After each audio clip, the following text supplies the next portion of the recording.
السلام علیکم ورحمۃ اللہ وبرکاتہ۔ خواب میں کدو دیکھنا۔ حضرت ابن سیرین رحمۃ اللہ علیہ فرماتے ہیں،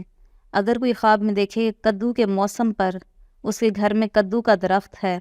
تو دلیل ہے کہ اس کی عزت اور مرتبہ زیادہ ہوگا، اور اگر وہ شخص بیمار ہے تو شفا پائے گا، اور اگر غلام ہے تو آزاد ہو جائے گا، اور اگر کافر ہے تو مسلمان ہوگا، اور اگر مسلمان دیکھے تو اس کے لیے سلامتی اور امن کی دلیل ہے، اور اگر کوئی فاسق کو فاجر شخص دیکھتا ہے تو اس کی دلیل یہ ہے کہ وہ شخص توبہ کرے گا۔ حضرت جعفر صادق رحمۃ اللہ علیہ فرماتے ہیں،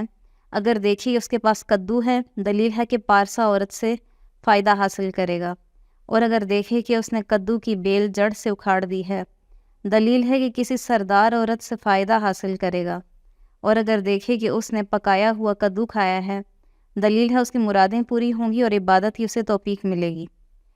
خواب میں کدو کی دلالت عالم یا بلند پایا کم فیس والے ڈاکٹر اور حکیم پر بھی ہوتی ہے، اور ایسے طبیب پر بھی ہوتی ہے جو لوگوں کے زیادہ قریب ہو۔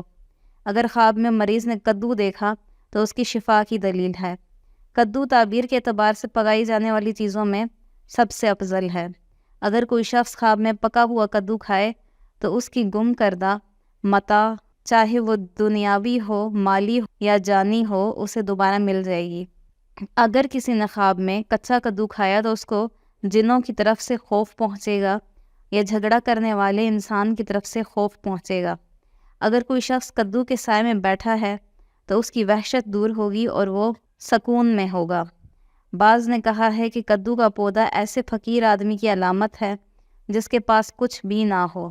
اور اگر کسی نے دیکھا کہ وہ خواب میں تربوز کے کھیت سے کدو چن رہا ہے تو دلیل ہے کہ وہ مرض سے نجات پائے گا۔ اگر کوئی شخص پکا ہوا کدو کھائے تو دلیل ہے کہ کدو کھانے کی مقدار میں علم حاصل کرے گا یا متفرق خبروں کو جمع کرے گا، اور کدو دیکھنا غم اور مصیبت، زندگی کے تنگ ہونے، مرض میں مبتلا ہونے اور قید خانے پر بھی دلالت کرتا ہے، اور کبھی اس کا کھانا ذہن کی اصلاح کی طرف اشارہ ہے۔ کدو کے برتنوں کی دلالت جلیل القدر، نفع مند، پاک دامن، صاف دل، خوبصورت عورتوں پر ہوتی ہے۔ خواب میں کدو کھانا آپس میں جھگڑے اور شرارت کرنے پر دلالت کرتا ہے۔ اگر کسی نے خواب میں مسالے میں پکا ہوا کدو کھایا تو غم اور پریشانی کی دلیل ہے، اور اگر بغیر مسالے والے کدو کھائے تو حصول رزق کی دلیل ہے، اور کبھی اس کی دلالت گم شدہ چیز کے ملنے پر بھی ہوتی ہے۔